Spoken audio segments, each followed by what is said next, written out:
Hello everyone.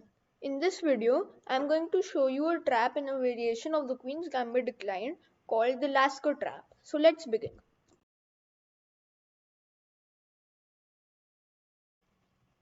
The Lasker trap is with the black pieces. It begins with the moves d4, d5, c4, so the Queen's Gambit. And now black plays e5. This is the Albin Counter-Gambit, and it is a very tricky defense against the Queen's Gambit. Then white takes this pawn, and the aim of playing e5 and d cross e5 is that black plays d4 and can get a lot of space over here, and also this e5 pawn might be a target in the future with knight c6 on the way. So the best moves over here are a3 to protect against bishop to b4 and knight f3 to immediately challenge this pawn. But white plays e3, just going after this pawn straight away.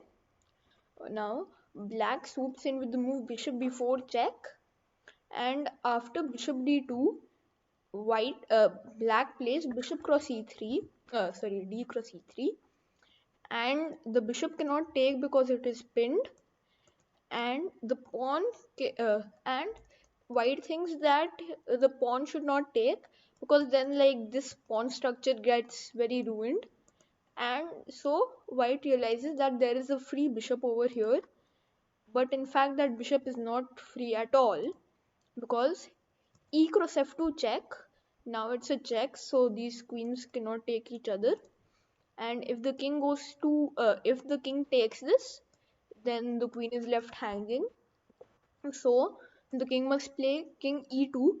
But now we take over here, and if you make a queen over here, that's not the move. If you make a queen, then queen cross d8 you must take back, and after rook cross g1 the position is roundabout equal after this.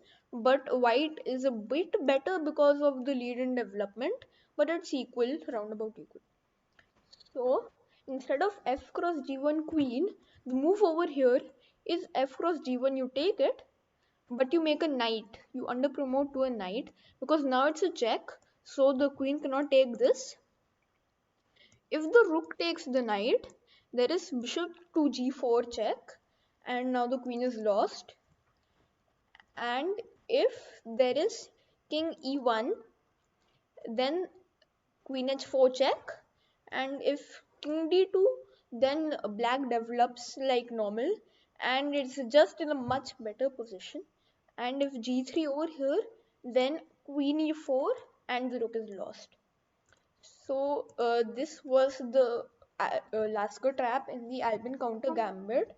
d4, d5, c4, e5, d cross e5, d4, e3, bishop b4 check, and after bishop d2, d cross, you play d cross e3, so that is the main trap and they cannot take your bishop.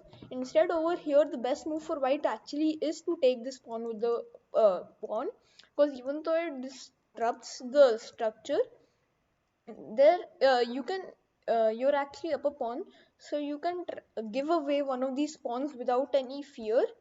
And now the threat of taking over here, taking the bishop, is renewed because now there is no pawn that can take over here.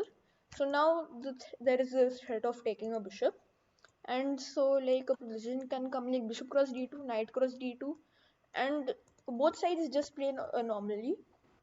But even if you don't want, if even if white doesn't fall into the trap, the Albin Counter-Gambit is still a very tricky opening to play with black, and you will win a lot of, you might win some games with the Lasker trap.